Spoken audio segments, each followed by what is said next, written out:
Namaste to all students. Myself JV and Dr. Khushbu Verma from Faculty of Agriculture and Veterinary Science. Today we are going to discuss about cell signaling, and this session is related to cell biology course of program BTech FBT and BSc FST second sem. So first of all, you have to understand that what is the basic concept behind the cell signaling. So a biological mechanism that occurs in the cell, which gives the cell an ability to receive or generate the signals in response to their surrounding environment. Cell-to-cell communication between cell is mediated by the extracellular signal molecules. Some of those operate over the long distances. Why do cells communicate, and what is the need for the communication? So basically, to maintain the homeostasis, control the cell division and cell death, adaptation to the environmental conditions, control of the development and the growth, and release and production of hormones and other regulatory molecules, and regulation of the metabolism can be done by the communication of cells. Now come to the steps which has been followed during the cell signaling. So first of all, synthesis of the signaling molecules, then release of these signaling molecules. Third step is transportation of signal to the target cell. Fourth step is detection and binding of signal by a specific receptor.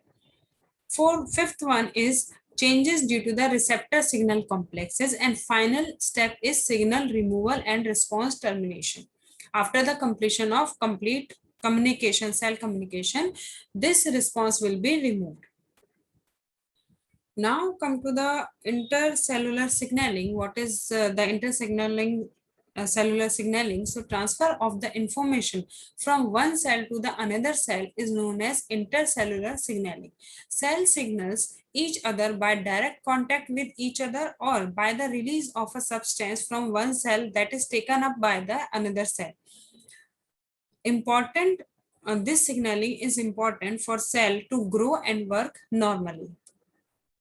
Now come to the types of intercellular signaling pathways. So it can be divided into 4 types: autocrine signaling, paracrine signaling, endocrine signaling, and juxtacrine signaling.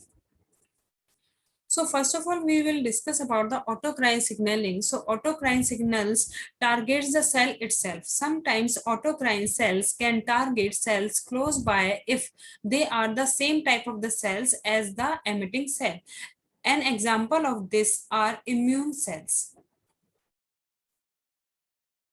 Here you can understand autocrine signaling by this diagram. You can simply understand this is a cell which is having the target site on the same cell. It will release the extracellular signals, and these are the receptors on the same cell. So they are going to bind with the receptors, and basically these are the membrane attached signals which create the autocrine signaling. So examples are cytokines and of the immune cell or growth factors are the example of autocrine signaling. Next type is paracrine signaling. Paracrine signals target cell in the vicinity of the emitting cell. Neurotransmitters represent an example. These are the examples of the paracrine signaling, and you can understand this by the diagrammatic representation. So here you can simply see this is the secretory cell which are going to release the signals on the neighboring cell, which is the adjacent target cell, is having receptors for these signals. When the secretory cells are releasing the signals, so these receptors will capture these signals and further will create the paracrine signaling. Examples are nerve to nerve or nerve to muscle cells, or cytokines are the example of paracrine signaling, in which an cell give the signals to the neighboring cell. Third type of the signaling is endocrine signaling. So endocrine signals target the distant cells, produces hormone that travel through the blood to reach all of the part of the body. Again, you can understand this type of a signaling by this diagram. So here you can simply see these are the blood vessels, and hormones secrete into the blood by the endocrine cell. and these signals will go to the distant target cells which are having the receptors. So these signals will be recognized by these receptors and which create the signaling into the distant target cells. Examples are the peptide and steroids hormone, which are the best example for the endocrine signaling. Fourth one is the juxtacrine signaling. What is the juxtacrine signaling? So juxtacrine signals target the adjacent or touching cell only, and they transmitted along cell membrane via protein or lipid components integral to the membrane, capable of affecting either the emitting cell or cell immediately adjacent. You can understand this juxtacrine signaling very simply by this diagram. Here, these are the neighboring cells which are touching to each other, and these are the membrane anchor ligands, which are the receptors, and these are the signal molecules which have been created by this neighboring cell. And examples are the notch signaling, which is the best example of the juxtacrine signaling. Next major type is the intracellular signaling. In previously we were discussing about the intercellular signaling. Now we are discussing about the intracellular signaling, means the transmission of the molecule signals from a cell's exterior to its interior and transmitted between cells by the secretion of the hormones which picked up by different cells. Dependent on all the cells of its different organs communicating effectively with their surroundings. Once a cell picks up a hormonal or sensory signals, it must transmit its information from the surface to the interior part of the cell.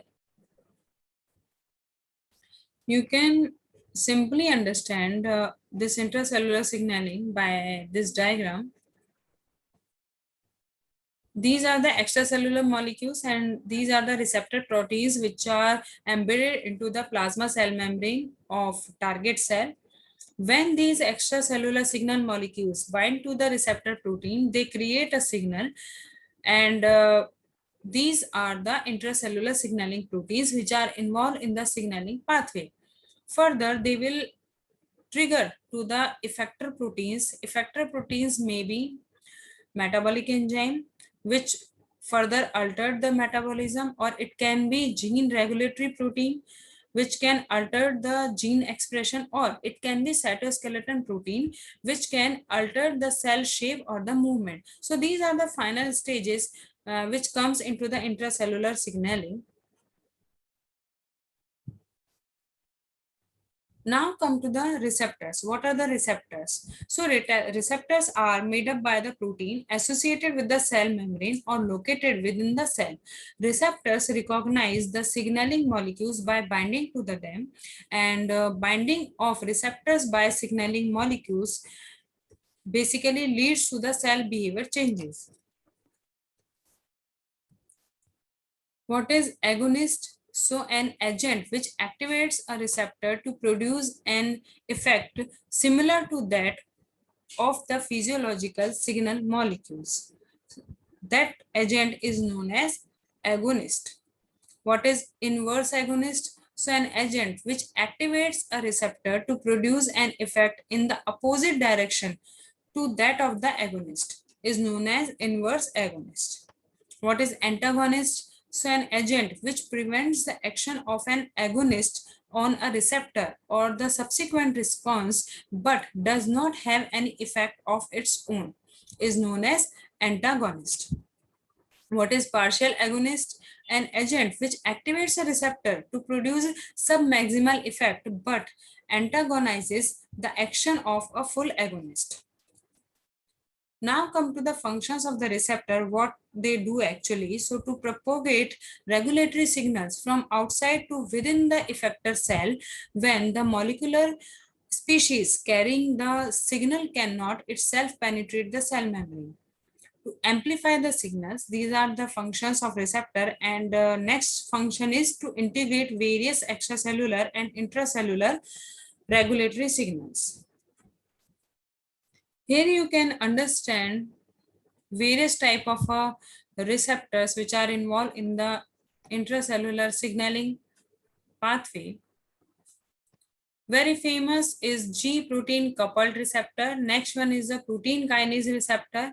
Protein kinase receptor STKR or ligand gated ion channels or transmembrane scaffold, which are integrin or cadherins, and guanylyl cyclase is also involved, and there are some nuclear receptor transmission factors which further go to the nucleus and create the signaling pathway. Now come to the brief information about different receptors. So first one is the G protein linked receptor. So it's a heterotrimeric protein which is having three subunits, alpha, beta, and gamma. Alpha binds with the GDP and GTP, and beta and gamma anchor to the membrane.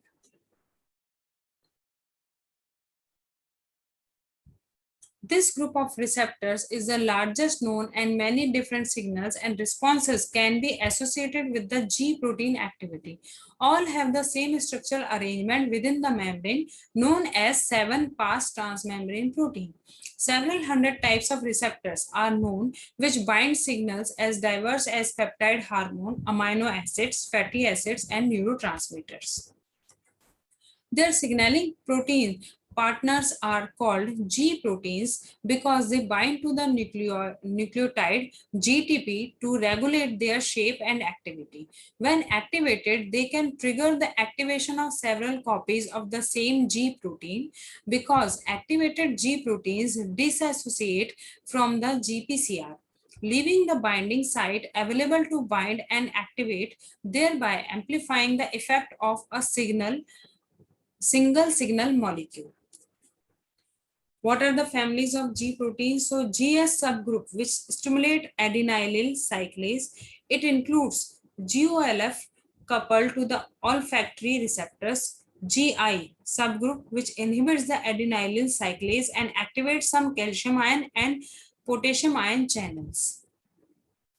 GQ, this is the one subgroup which couples the receptors to calcium mobilization through phospholipase C beta that in turn generates the 2-second messenger inositol triphosphate IP3 and diacetyl glycerol DAG.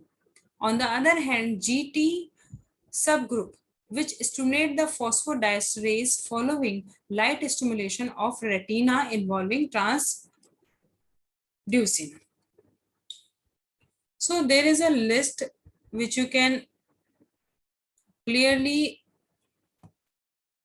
understand by this slide sharing. There are types of the G protein and their locations and how they stimulate and what are the effectors and what the final effect of the effectors. So you can simply see this is a GOLF which is having at neuroepithelial cells in the nose, and they have the stimulus of the odorant molecules, and effector molecule is adenylyl cyclase which has been created by this G protein. And what is the effect? Odorant detection.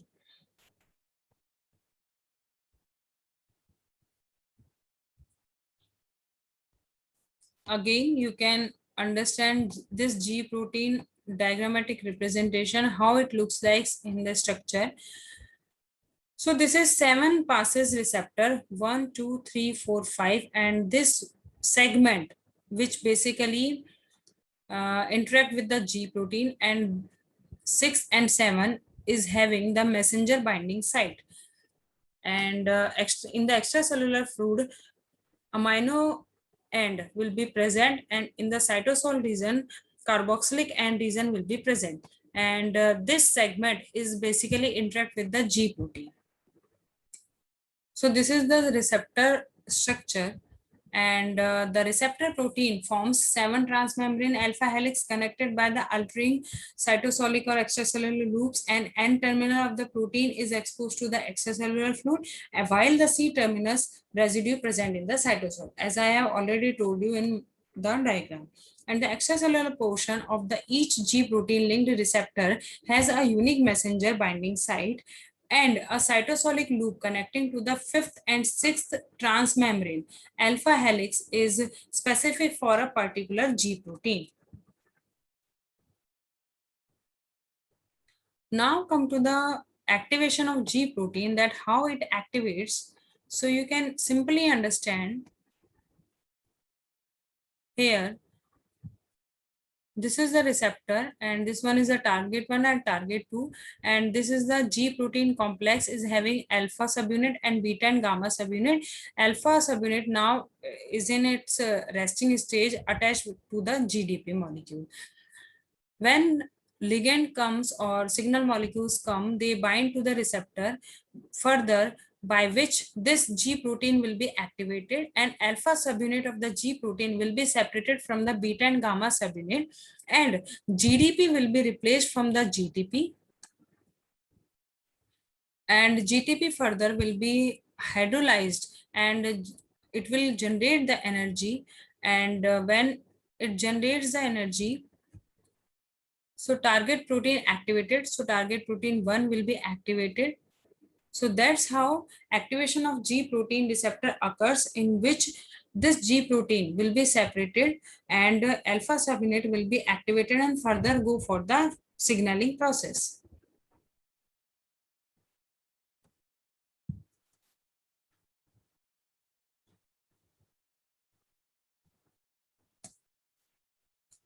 In this case, first of all, first messenger comes, change in the conformation of the G protein happens, which increase the affinity for the alpha to the GTP, and it activated the alpha to bind to the another effector protein, and alpha subunit dissociate from the other subunits and further alpha bind to the GTP molecule.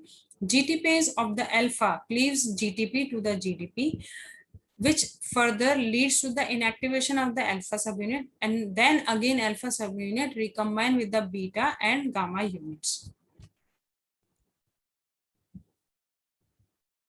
Here is the diagram by which you can understand how G protein signaling happens. So in this process, again, this is the ligand molecule which bind to the receptor, and this is inactivated G protein in which you are able to see this is the alpha subunit which is bind to the beta and gamma and GDP molecule. When ligands come and it bind to the receptor, so it create a ligand receptor complex which give the signal to the G protein, and GTP comes and hydrolyze to the it will bind to the alpha subunit and GTP will be replaced. And when GTP bind to the alpha subunit, it activates and it leaves the beta and gamma subunits. Now this alpha activated region further go to this A region, which is known as adenylyl cyclase. It make it activate, which further hydrolyze the ATP and create cyclic AMP.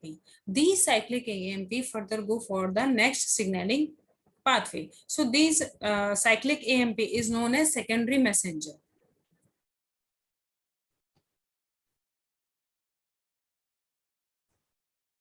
So that's how it activate.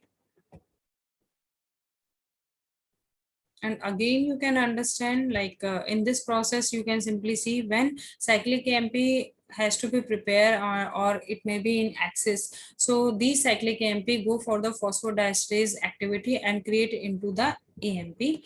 Now this alpha subunit with the GDP is again deactivated, and it will recombine with the alpha, gamma and beta subunit, and now it is again in the inactivated form.